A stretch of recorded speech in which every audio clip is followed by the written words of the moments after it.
Yeah, they say that. Sometimes you can say things and you're not supporting Israel. I think it's real. Not in the suburbs.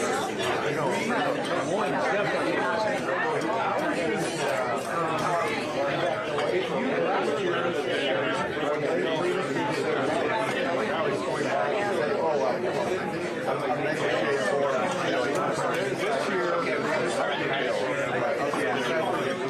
you're now 9, 78 years.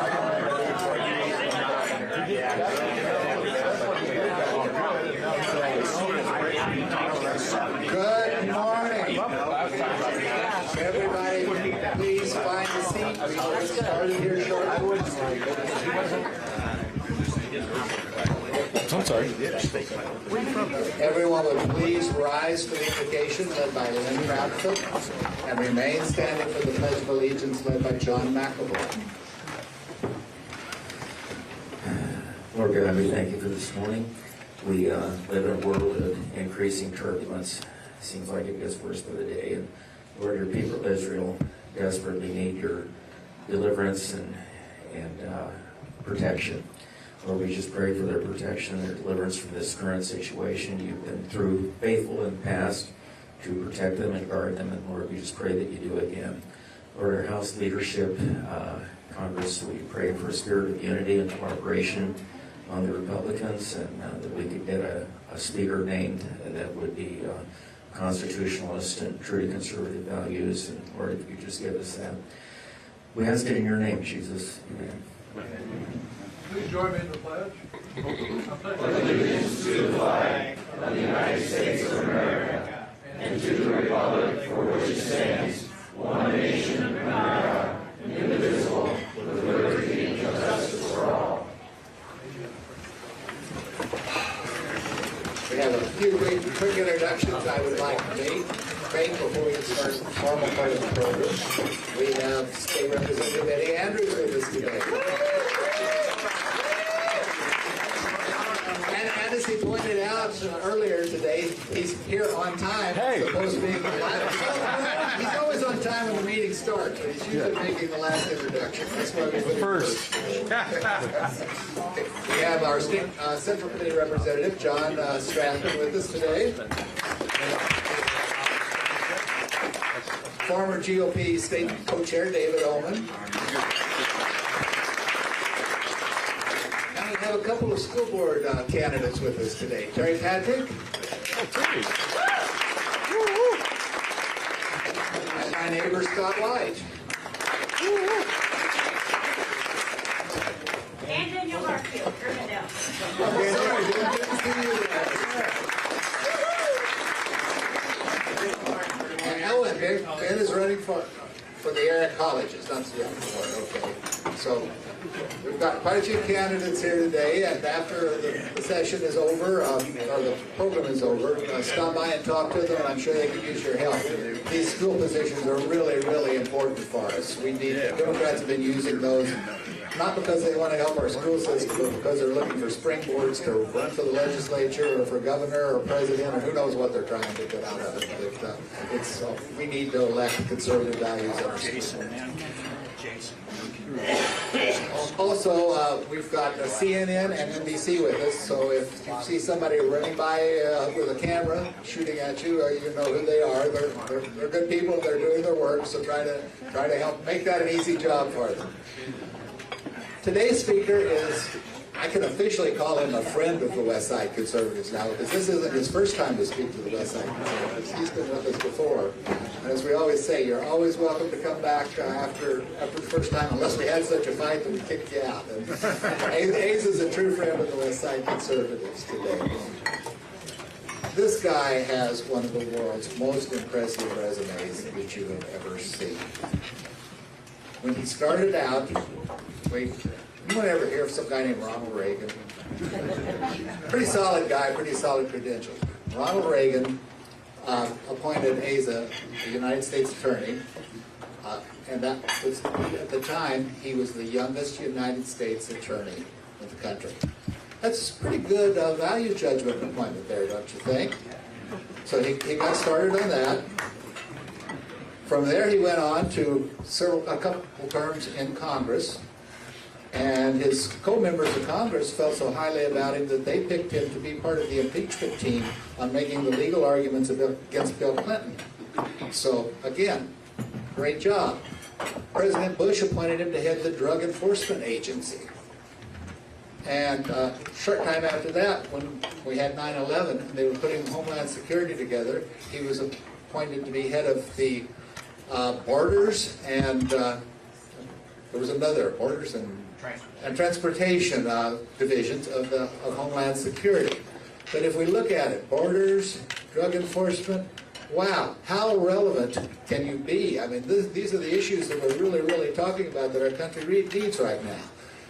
Then if that wasn't enough of a career, like, wow, I wish I could put that on my resume and I'd be ready to call it quits and go, he was elected twice governor of Arkansas. Now, remember, Arkansas hasn't been Republican that many years.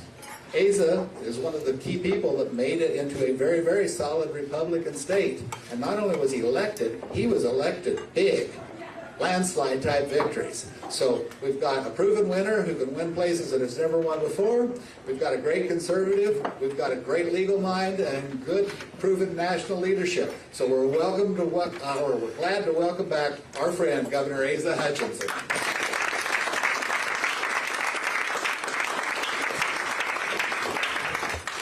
Thank you, Kim. The only thing I'd say is I need you to go with me to New Hampshire and a few other places to give that introduction. But very grateful, and it's good to be back to the West Side Conservative Club. You know, there's nothing better than being here for the first time, except for if you're invited back. And so thank you all for coming out today. Excited about this opportunity, and you know you're making a little bit of headway when you go around, shake a few hands, and say, yeah, I met you twice before, and I've heard you. And so this is what you can tell that I was getting more serious and really focused on the presidential election. One, because you see the turmoil abroad and the importance of who our next leader is, and then secondly, it's getting really close to caucus time. And so I love Iowa, the fact that you are first in the nation in terms of your caucus. It gives me a lot of confidence. I see so many similarities between Arkansas, my state, as an ag state, depending upon the farming community, small communities, good values. Those are all the things that I see in Iowa. And I tell people that if you want hope in America, you look at Iowa. You look at places that have those kind of values that hold our country together. If you want to get discouraged, look at Washington, D.C. And so let's keep looking here in the heartland of America. And of course, running for office can be a humbling experience. You know, I've been here now over 20 times here in Iowa. 9 months ago, I came here to this club. And so a lot's happened since then. We've had multiple races for Speaker of the House, one of them. But I also have shaken hands with a lot of people here in Iowa. And of course, it can be humbling. I went up to one lady and said, I'm Asa from Arkansas, and I'm running for President of the United States. She looked at me with such great cynicism and said, sure. And I'm married, I'm running for vice president. So you get every kind of response that you can imagine. I want to talk, one, about where we are in the world today. I want to talk about 10 things that I will do out of the gate as President of the United States. Then I want to leave it open for questions that you might ask, and we can go into some of these in more detail. But whenever you look at where we are in our world today, I can't help but be reminded of the post-9/11 environment. And as Kim mentioned, I was at the DEA, been there 1 month after I was confirmed by the Senate after President Bush nominated me. And that's when the 9/11 attack occurred, in that September. And of course, all of our DEA agents that were had informants in terms of drug trafficking, we had them immediately assigned to try to find out the next terrorist movement, because we all expected another attack to come. So the attack occurred, and then the Sunday after the attack, I'll never forget, Attorney General Ashcroft called in the senior leadership of the Justice Department, and so head of the FBI, I was head of the DEA. We had Bob Mueller there, of course, Larry Thompson, Deputy Attorney General. We had Ted Olson, the Solicitor General, who was there, whose wife was killed in the 9/11 attack. And we were all there wondering, why are we coming in on a Sunday afternoon whenever there's so much going on in the world and concerns about terrorism. Ashcroft walked in with his serious tone, as only John Ashcroft can have that kind of serious tone. And he said, I called you all in here this Sunday afternoon to tell you one thing. The President of the United States just tapped me on the shoulder and said, John, do not let this happen to America again. And he said, I want to share that burden with you. And I want, if you cannot devote the time and resources and energy and effort to this, I need you to resign now. And we looked around, of course, and nobody did. We stepped up to the plate. It was my responsibility as head of Border and Transportation Security to secure the border. We didn't get it perfect then, but it looks perfect compared to what President Biden has done. But it was my responsibility particularly to keep a terrorist attack from U.S. soil. And whenever you're looking at transportation and flights coming in and containers coming in and that post 9/11 environment, it was extraordinarily dangerous time for our country. But we united together. And I was called to go over to Europe and negotiate an agreement with them where we could share information about terrorists. And during the course of that, I could see in Europe the unity in support of the United States of America. And so the world came to our aid after 9/11 attack, and we were unified in the global war on terrorism. Today we have Hamas attacking Israel. And it's the most distressing thing to me to see the initial reaction as to how abhorrent this attack is, how barbaric this attack is. And then you see the fissures, you see the division that comes up. And let me tell you, the world community needs to be united behind Israel and to recognize the barbaric conduct of Hamas, that it's a terrorist group that needs to be treated like ISIS, that we find them and we kill them. Yeah.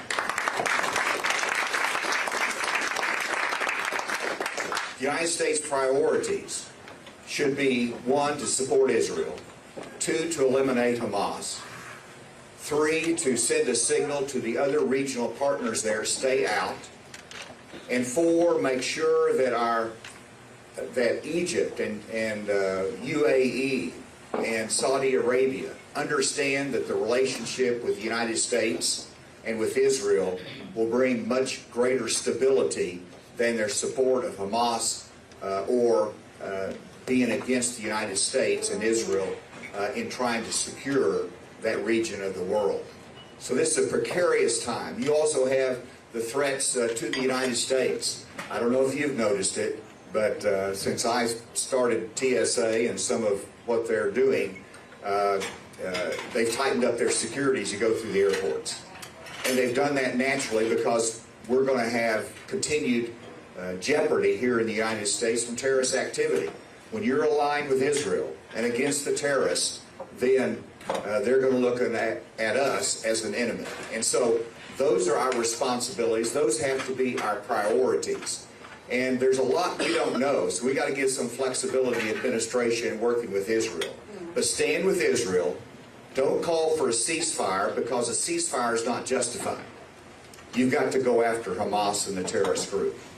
And absolutely, you've got to worry about what's next after you take over and take out the tunnels in the Gaza Strip. You know, where do we go from there? And how is that place governed? And how do you come back to a two-state solution? But I understand the issue.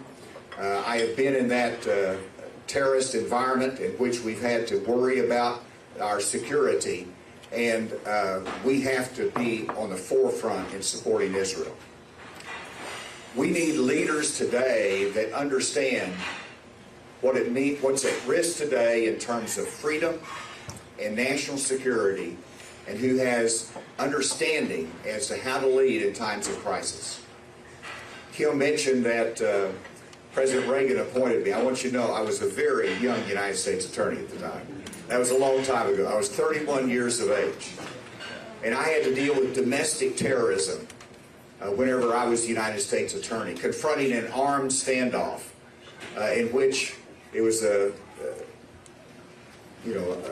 could have led to another Waco type shooting incident and loss of life. But we peacefully resolved it with me putting on a bulletproof vest and going in and helping negotiate the surrender of that armed terrorist group. I understand crisis. I understand the post 9/11 environment as I talked about.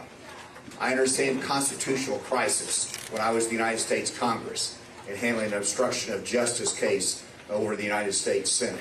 I've taken the oath to uphold the Constitution of the United States, and I take that oath seriously. I understand the fentanyl crisis that we have today because I've seen it up close. I've seen it as a law enforcement official. I've seen it as someone that's concerned about our community as well.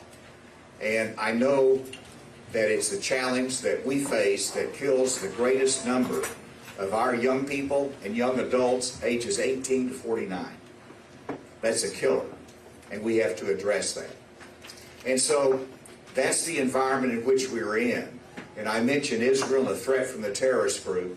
The greatest concern to us is that Russia sees this as an opportunity for them to assert themselves and to divide the Middle East again and to pull people away from alliance with the United States of America. China sees it as an opportunity to assert themselves as well. And then you have North Korea. And so this is a time in which America's leadership cannot withdraw. America's leadership needs to be strong and realistic and practical, but to stand with our allies and our friends and understand the fundamental principle that weakness brings trouble. Weakness invites aggression by those that want to cause trouble and to be autocratic and to go against Western freedoms. And so the United States cannot pull back. As president, there are certain things that I'm going to do. And there's a lot. I started making a list. And I just narrowed it down to 10 to share with you that we need to deal with very, very quickly. And but let me assure you, there's a lot more that we have to do. First, we got to get the economy back on track. Amen. I remember as coming out of college and having my first job and struggling to make ends meet. I came home one day to our home, and of course we lived in a double-wide mobile home at the time. It was double-wide, so we were in the higher class. But I saw my wife taking these sofa cushions and pulling them out. I said, "What are you doing?" She said, "Well, I'm going grocery shopping and I'm looking for change." People today are living paycheck to paycheck. And they struggle because their paycheck has been eroded. Whenever you look at the inflation that has eroded their income and taken away from their ability to pay for the needs of their children in school, in order to get to their workplace with buying the gas. And so we have to get this economy back on track. You see businesses that are sheltering in place almost, that's a little bit strong of a word, but they're slowing down because it's an uncertain future. And so these are not good signs for our economy. We have to get the economy back on track. And as governor of Arkansas, I followed a simple principle that I will follow as president. And that is, I want the private sector of our economy to grow faster than the government sector.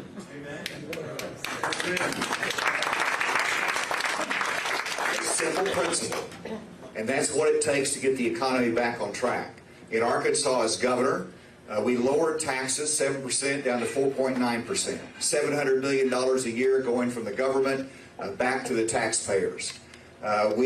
I shrunk the size of state government by 14%, 3,000 fewer state workers when I left office versus when I came into office, 3,000. And so as president, we're going to do this by, one of the first things I will do is to put in a hiring freeze in which we're going to stop the hiring of federal workers that are non-defense. And we're going to have a flexible hiring freeze. My goal is to reduce federal employment by 200,000 workers. That saves money. It helps get our economy back on track. Whenever you look at the challenge of our economy today, it's caused by inflation and high interest rates.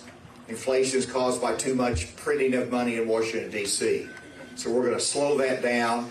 20 years ago, we last balanced the budget in the country whenever I was in Congress. We're far overdue to balance the budget again.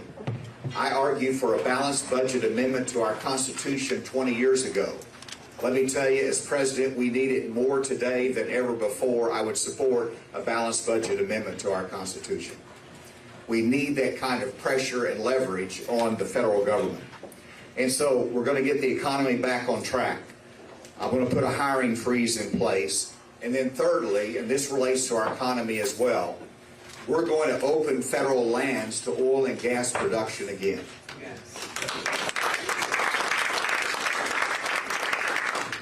You look at President Biden. He comes into office, he says, we're going all green. And then he realizes that the oil prices are going up. You've got global prices that are going up. The gas price of the gas pump's going up. We've got to do something about this. He drains the Strategic Petroleum Reserve. He goes to Saudi Arabia and says, can you produce more? They say no. He goes to Venezuela. They resist him. That's embarrassing for the United States of America. We need to produce energy. And he cancels leases. He opens up leases. The inconsistent policies discourages investment. We need to produce energy in this country. It starts with the biofuels, with ethanol here in Iowa, and it continues on with our oil and gas production. We need to make nuclear energy something that is workable again today. We need to make sure that we can put on the nuclear plants in a way that is efficient and is safe. We need to use all the sources of energy. We need to produce it again. We'll open up our federal lands again. We need to make sure that we secure the border. Now, let me say three things in regards to what I will do in securing the border. First of all, I'm going to present a security bill to Congress. That's one of the first things. It's going to put more resources there. It's going to reform our asylum laws. It's going to make sure that we don't do catch and release, and we're going to make sure that we have the capability to secure the border. Secondly, I'm going to call our border state governors into my office, Democrat and Republican.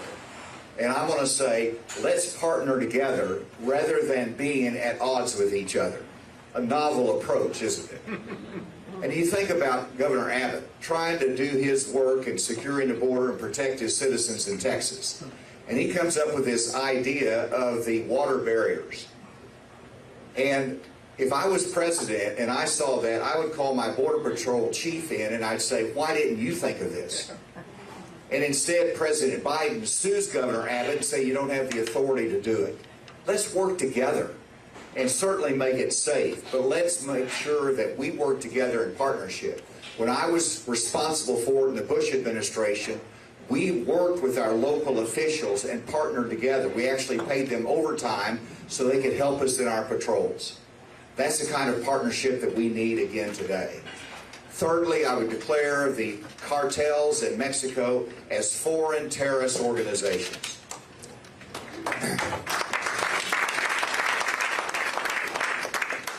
When I was head of the DEA, I went down there to Mexico, met with the president. We worked together with the president of Mexico to go after the Tijuana cartel. And we were successful. The two leaders of that, one was shot and killed by the Mexican police, and the other one was captured. We need to strengthen our extradition capability. Whenever I met with the cartels, after one of them agreed to cooperate and testify for us, I asked them, what is the one tool the United States of America has that you fear? And his answer, without any hesitation, was extradition.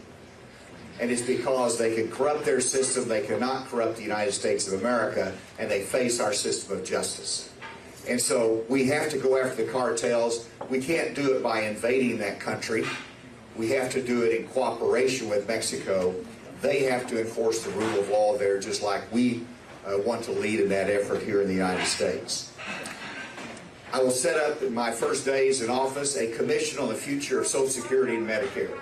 President Reagan in 1983 set up a commission to look at them, what changes need to be made to strengthen them. We're in the same boat today with both of those programs being threatened and coming to a point that they're not going to cash flow by 2030, I believe it is. And so we've got to do something, and the best way to do it is to set up that commission to make recommendations to Congress. President Reagan did this, Alan Greenspan headed it up, Congress adopted, extended the life of those programs. I will do that. We'll also return Medicaid back to the states in terms of giving them more flexibility. Can you think of any reason that a governor should not be able to put in a requirement that if you're an able-bodied Medicaid recipient, if you're able-bodied, then you either need to be working or in worker training to improve your status in life, or volunteer for some nonprofit organization? I was denied that ability as governor of Arkansas by President Biden. As president, I want to make sure governors have that kind of flexibility to manage the program. I want to eliminate the penalty for Social Security recipients between ages 62 and 66, so that if they want to work and receive Social Security, the government's not going to penalize them for working. And that will give them the opportunity to move back in the workforce or stay in the workforce. And you know that we need those workers in America. And so why penalize them for working whenever they're 62 and they can receive Social Security benefits at the same time? I want to reform our federal law enforcement agencies. And so there'll be a new Attorney General, a new FBI Director, and I'm going to have a review of all our 90 federal law enforcement agencies, where we're going to have them more focused. We're not going to have overlapping jurisdictions. We're going to make them more transparent, and they're all going to sign a charter that says they're going to respect civil liberties, and we're not going to target somebody because of their political beliefs. That's what needs to be done. As a federal prosecutor, as head of the DA, as part of the Justice Department, I know what needs to be done, and we can do that. And so these are just some of the things. I'll mention my 10th item, and that is I want to use the Defense Production Act that was used by the President during the pandemic to enhance the ability to manufacture the vaccine.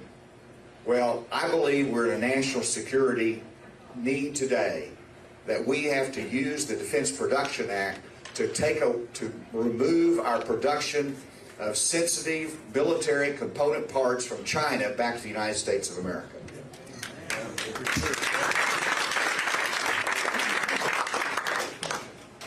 Sig Sauer is a great American firearms manufacturing company. I visited with Ron Cohen, the CEO, who has built a ammunition facility in Arkansas. And then talking with him, they still have to get their powder from China. And they're making ammunition that is needed in Israel. They're making ammunition that is part of their defense contract. And we're dependent upon powder from China. We have to change that. We can do that. I will invoke the Defense Production Act to make sure we bring that back from China. I want to end with, I haven't talked that much about governor, I'm not going to, but I was pro-life, #1 pro-life state in the nation. I had a track record of protecting women's sports, signed the bill that said biological males could not compete in women's sports, created a, yes, and as president, I would sign a law or a rule that says minors cannot make permanent changes in their gender. It should not happen with minors. And so be ready. This is a serious time in our country. I need your support. Taylor Maddox is here, and give us your name if you caucus with us. Make sure we've got that. We need your help, and we're having momentum every day. and excited about the response that I'm getting here in Iowa. There was the 1927 Great Flood, the Mississippi River flood. Do y'all remember that? You better say no. I don't remember it. But of course, the Rising Tide book is a great story on that. And I was reading that book, and of course, Mississippi River, Iowa, and Arkansas, another connection. But whenever that flood came, the waters between Greenville, Mississippi, and Yazoo City, Mississippi, it totally flooded all of that area. People were clinging on the banks of levees, they were clinging to trees, and they needed to have every rescue boat possible in order to rescue all of the people that were in desperate circumstances. And guess what? They found the fastest boats came from Arkansas because we had bootleggers that had to get away from the revenues, and we needed fast boats. And so if you want to ride with me as president, we're going to get in a fast boat, and we know how to get things done. Governors know how to get things done. I know how to get things done. I've got a proven record on it. Thank you, and God bless you.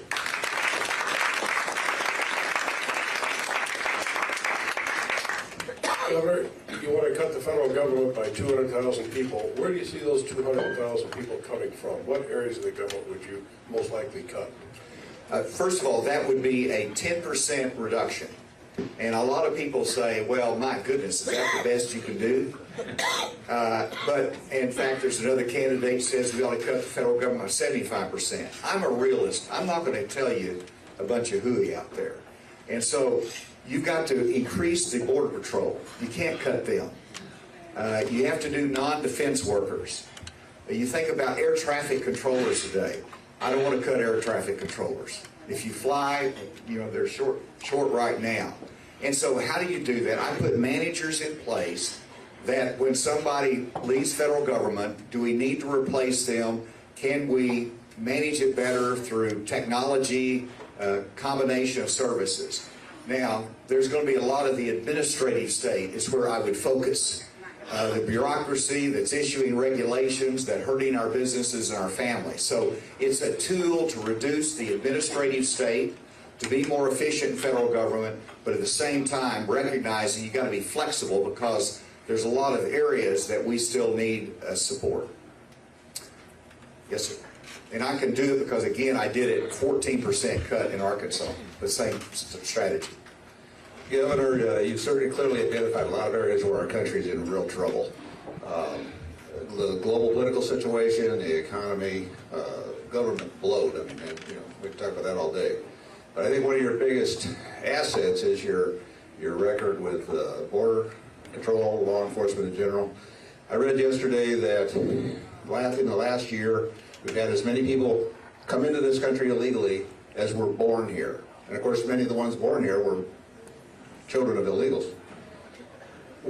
We're flooding the cities. We're overtaxing welfare. The schools, we're degrading the schools terribly. The drugs coming across, everything else that comes across with this flood. We've got to get on that. It seems to me that, and also I believe Hezbollah is active in Venezuela and with the cartels in Mexico.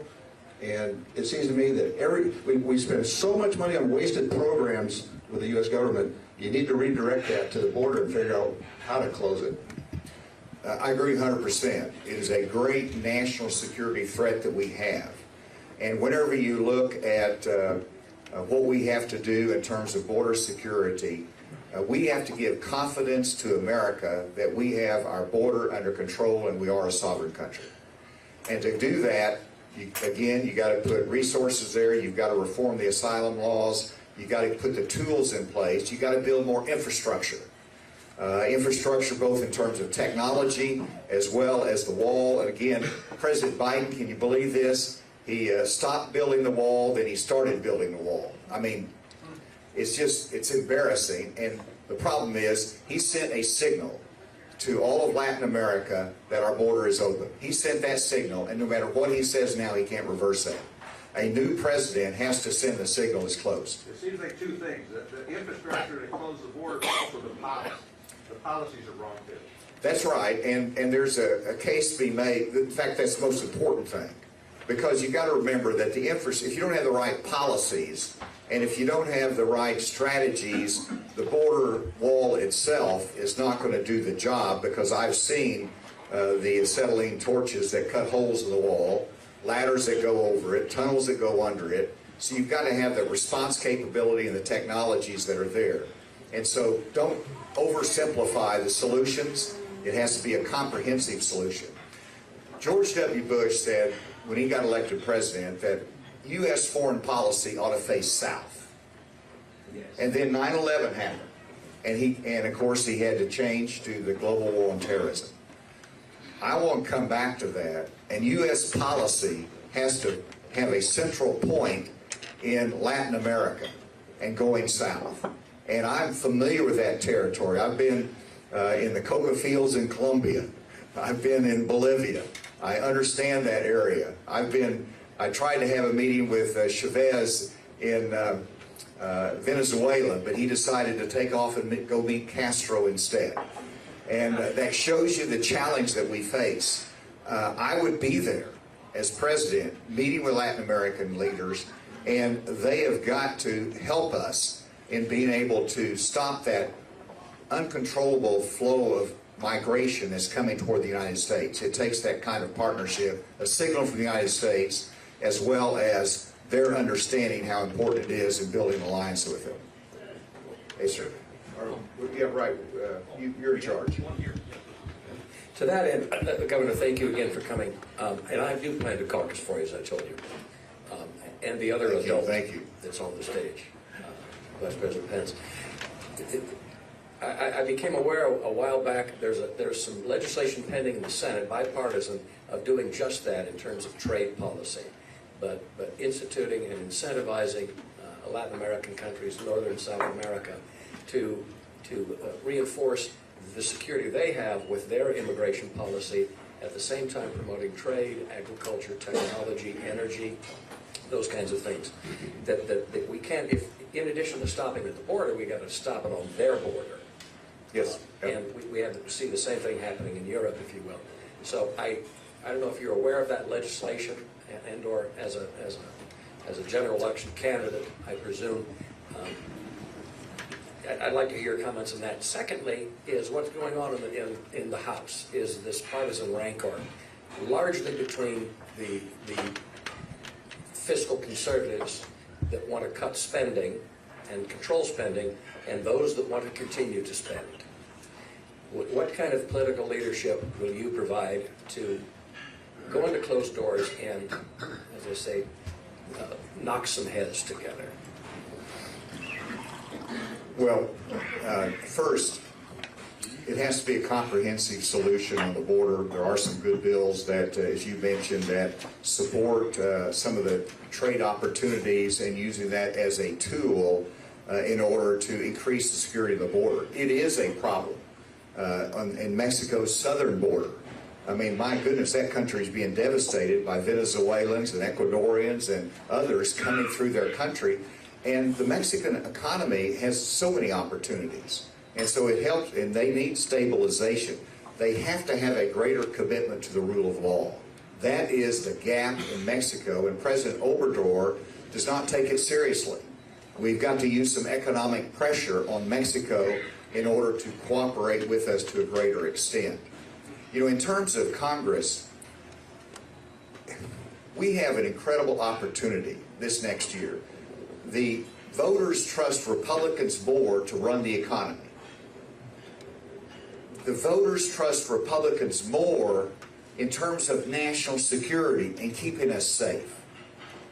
And those are the two critical elements that we face next year. We ought to win overwhelmingly. And not just the presidency, but we have to have a president that can have support from the House and the Senate. And we have those opportunities. We can win. We just can't screw it up. And so part of that is knocking heads, and let's get our leadership in place. And this latest candidate for Speaker, I think he's going to get it. But they're going to have to sign up and give him the support. We can't go back for another draw. He needs to get it. And And we have to realize, and it all is going to depend upon what the margins are in Congress. If you've got a Congress, a House, like it is now, in which you've got 8 that can demolish your agenda, you've got to make sure that you can get legislation through. President Reagan was the example for me.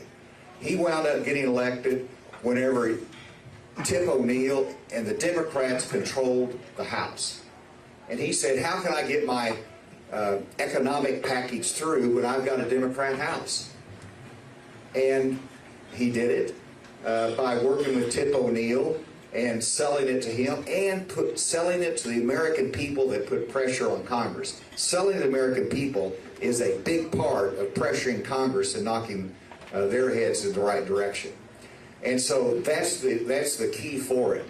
You even look back the last time we balanced the budget. Newt Gingrich was Speaker of the House. I was in the House. Bill Clinton was President, with George Bush coming in.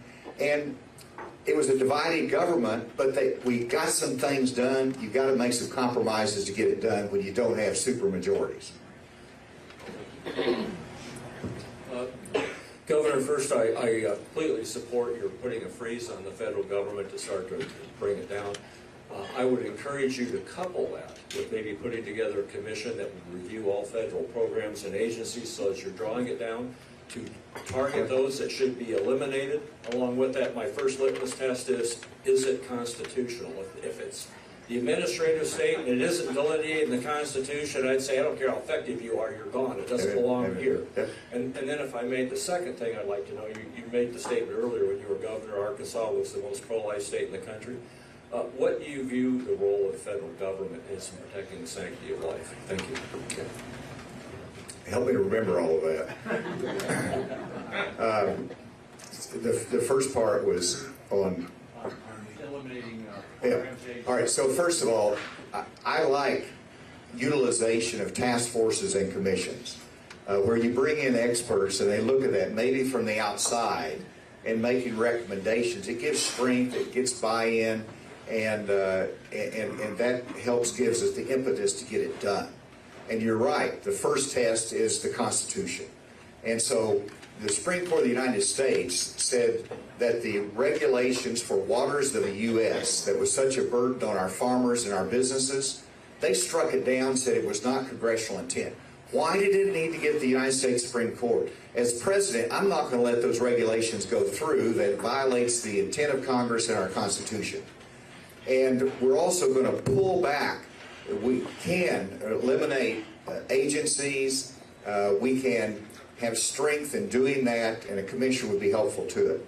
In terms of the federal role in protecting the unborn, I'll just tell you that I'm pro-life, and I sign pro-life legislation. I do believe that we can develop a consensus around reasonable restrictions with exceptions. And so I do support, I think we can get that through nationally when you have the exceptions of the life of the mother, rape, and incest. I think that's an important part of the equation to get the consensus that's needed. I don't believe that we're going to have a consensus nationally because we have a divided Congress now. We can't even elect a speaker. And so how are you going to arrive at this difficult issue? But if there is a consensus around it, I will sign it. I don't, the federal government, when I was in the Judiciary Committee in Congress, we did things like protecting the unborn child when it came to certain procedures. And so there is a role, and I would sign that legislation if it came to it. Governor, we're living in a really dangerous world right now. There's actually shooting wars breaking out all over. We may have another one coming up in Taiwan shortly. The United States' role as a leader of democracy has always been, we're the arsenal of democracy. Wars are being fought differently now than they were in past years, and technology is important. We see missiles go up, and hey, the United States seems to be able to provide high tech that shoots those things down. No matter what we've done so far, we have the ability to do that. What would you do to make sure that we keep that lead in technology, keep the world safe? Great question. And first of all, we got some candidates for school board here, and computer science education is an important part of us competing and winning against China in terms of our technologies and innovation. And so in Arkansas, we went from 1,400, I believe it was, students taking computer science to over 23,000. Right now, only 51% of the high schools in America offer computer science. As president, through incentives, but primarily leadership, we're going to increase that to make sure every high school offers computer science education. That helps our students, it helps us develop technologies and compete with China. The space aspect of this is very important. And so whenever you look at the control of space and our satellites and where we're going is an important part of the future of warfare as well. And so we need to continue to invest in being able to control not just the seas, but that we're dominant in space as well. Because that is a new frontier in terms of warfare, but also in security and in communications. And then, you know, it's critically important that we also make sure, when you mention Taiwan, that we properly position our bases. We have bases in the Philippines right now. We're going to have peace, and China's not going to invade Taiwan if we show them we're serious about protecting their freedom. And so that's why we need to put our bases there in the Philippines close by. What's that? We had it and we lost it, and now we've got about 3 more bases that have come back. And so the Philippines have gotten closer to us and have reopened some of our U.S. bases. We just don't have the right ships there right now. We've got to make sure we got the right tools there. Yes. Yeah, it's a critical area. One of the major problems in our country right now, too, is the division between our young people. And with groups not being able to meet on campus because they're afraid, or with people my generation being scared to be able to do something because they're afraid of the consequences. As president, what would you do to help unite the young people, or any solutions that you would have to unite the young people so that our generation is secure for not only my generation, but for the next generation and generations after that? Well, first of all, it is real what you're saying. I met with some Drake law school students, and they were sharing with, and they weren't intimidated. It was like, but they all had the experience of trying to be canceled because of conservative speech on the campuses.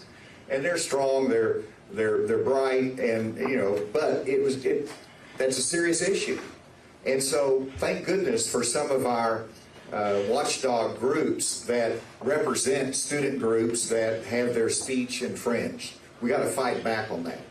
Second thing is, we got to continue to be a voice and to use the tools, primarily at the state level, to have academia that's got more fidelity to the Constitution. And I'm talking about higher education. I'm talking about university presidents. I'm talking about people that control what's happening on the college campuses. And, the former senator from Nebraska, Ben Sasse, when he was on Fox News, he said it right. He's now the president of the University of Florida. And he called out higher academics because they didn't have the courage to say Hamas is an evil entity. They didn't have the courage to protect their Jewish students. They didn't have the courage to provide moral clarity in a time that there is no ambiguity. And so we need to call them out whenever they do things like that. We need that. I know it. Listen, you all are great. I'll be around for a little bit. Thank you very much. It's an honor to be with you.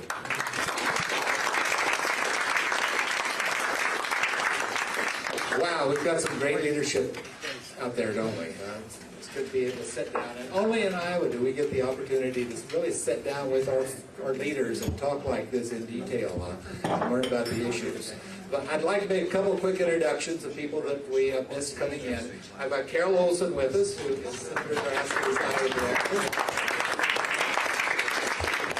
And the next introduction is someone you've never met before. We're really proud to have to host the World Food Prize in Iowa. We're about agriculture, we're the leader in agriculture, and we have the World Food Prize. Today we have one of the past winners of the World Food Prize with us, Kathy Bertini. Kathy. I met Kathy just a couple of years ago. I think I was just getting ready to start law school. And so we were working on a governor's campaign in Mississippi together. And I went on to go to law school. She went on to win the World Food Prize. So we know which path I should have been following here. But she won because one of the reasons was she was head of the UN World Food Program, which is the largest agency anywhere in the world helping people having famines and so forth. And you're thinking, wow, good, she does a lot of soup kitchens, she can handle that stuff. I was shocked when I found out what they do. I mean, they're taking in convoys of food into countries where you've got people with machine guns and artillery and stuff in the middle of wars going in there. It's it's really a combat situation. She does really great stuff like that. She got enough experience into that when they had the Benghazi investigation, she was one of the panel that investigated what happened in Benghazi. But Kathy was able to take a few minutes out today to join us. Kathy, would you like to say just a little bit, minute or two on the World Food Prize? Welcome to Des Moines again. Thanks. Yes, Kim and I do know each other from college Republicans, and I know David from government and politics way back when. I worked for Mary Louise Smith when she was chair of the National Party, and then for Presidents Reagan and Bush. President Bush sent me to the UN, where I ran the World Food Program. So now Cindy McCain is the head of that organization, if you've seen her in the news. David Beasley was just before her. The World Food, they gave me the World Food Prize, which was an amazing honor because of the transformation we made at WFP, which had been a development agency, very slow-moving agency. But then we had to transform it into an agency to be able to now be sending trucks into Gaza and into Yemen and once upon a time into North Korea and for droughts in Africa and all over the world, really. And so it's become the biggest organization of its kind in the world. But just one word about the symposium and the World Food Prize. It's a marvelous marriage of Iowa agriculture and global agriculture and global food security and anti-hunger. Right now, down at the convention center, there's people from over 70 countries that are here for this conference. They come, different people, but they come every year. It's a great dialogue. If you're in the food security business, coming to Des Moines in October is a must because there's so much business that's done on the side of all of these meetings. And so much really consequence that comes out of it.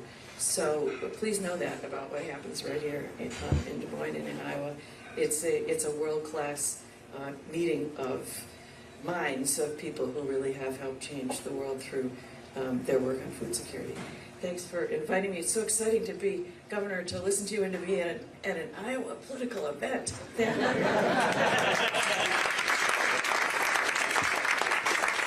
Thanks, Kathy. We're really glad you could join us. I don't think I've ever asked you this. Are you the only Republican that's ever won the World Food Prize? Well, most of the World Food Prize winners are international scientists who aren't even American, so therefore we're presuming they aren't Republican unless they live in Chicago. But yes, thank you for all your work, and glad you could join us today. Before we leave, do we have any announcements for the good of the cause? Yeah, Bud, do you want to? Okay. This is a follow-up to Asa's message about the war against Israel, which is really 9/11/2, which is really a Holocaust, which is an effort by a terrorist, savage organization to eliminate the state of Israel. We have an opportunity tomorrow night to hear a full report from your Tom Cohen, who is the Israeli Consul General in Chicago. He will be speaking at Tifereth Israel Synagogue, which is 924 Polk Boulevard in Des Moines at 7 o'clock in the evening. I have a way for each of you to register because there'll be security arrangements, and this will expedite your entrance into the synagogue. So it's a rare opportunity. I thank Asa for describing the horror and the need and the opportunity for this community to show its support for Israel. So I'll be here, and you can check out how to register tonight. Thank you.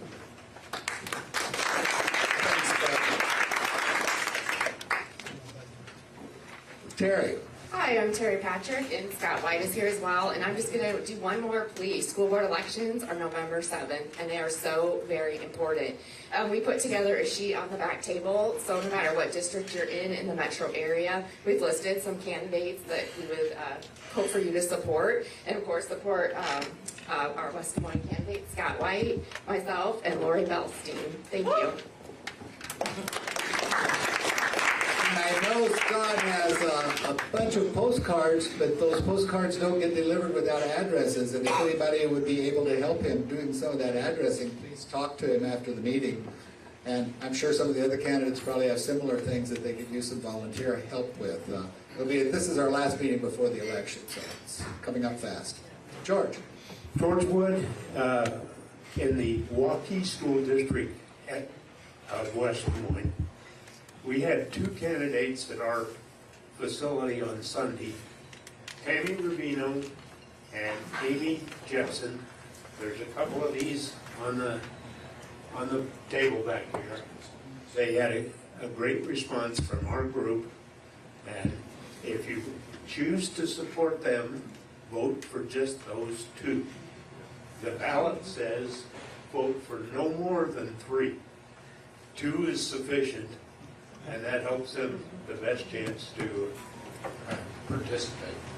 So appreciate you Waukee folks supporting. Isaiah? Oh, we're going back to Eddie first, I guess. Okay. Good morning, everybody. So I mentioned this before, but we ran out of pamphlets, so there's only a few tables who have these. But we have our fundraiser on 11/11 at 11 o'clock, which is also Veterans Day. Spaghetti with Eddie. And you are welcome to show up. If you have any questions, let me know.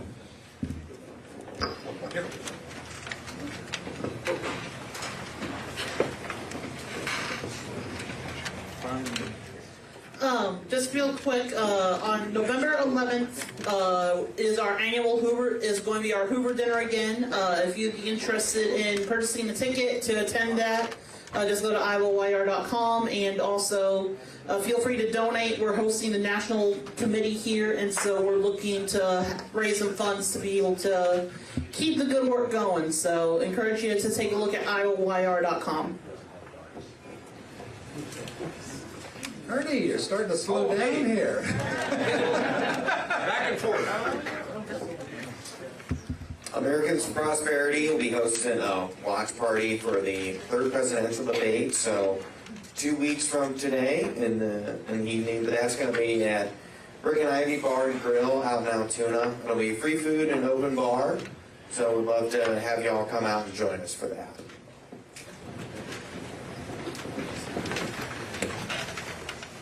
I want to mention that early voting for Urbandale residents 10 to 4 today at the Urbandale Library. I mention it for 2 reasons. We also have 4 openings for school board and 2 good candidates that are listed on Terry's master sheet that she put here. But something else, it helps the candidates if you vote early because they can see who has voted and who hasn't yet voted. And that applies to this election or other elections. Now, a lot of times Republicans don't like the absentee stuff where you're putting it in all these envelopes and mailing it in and hope it gets there.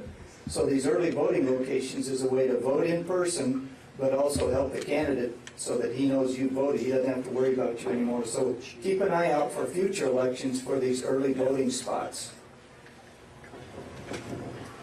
Anything else for the good of the cause? Thank you all for coming. We have a good week, and don't ever forget we live in the greatest state, the greatest country in the world. And Governor, don't forget also that Governor Hutchinson is here, and if you have last questions to give or anything, now's your chance.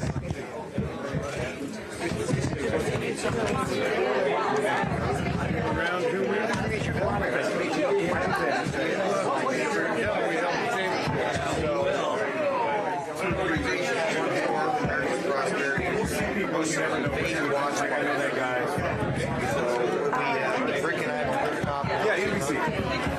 Food, open pretty much living here.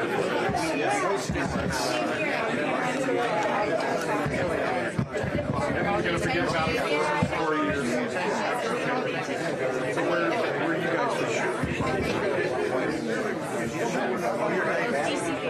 Yeah. Did some kind of.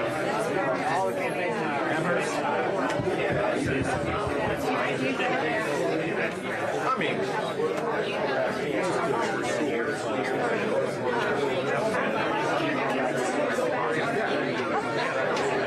30 seconds later, I don't think I've ever been back to do that.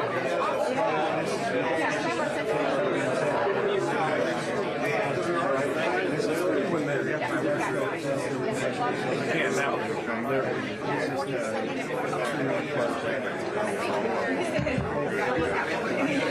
Thank you. Pleased to meet you. Thank you for coming here. I enjoyed your points over there. One thing on Social Security, one thing is going to change Social Security to the age of the 70. Or about where you're from. But I don't think one thing you can do that to get paid. No. You're based here in Des Moines. Well, we look forward to it.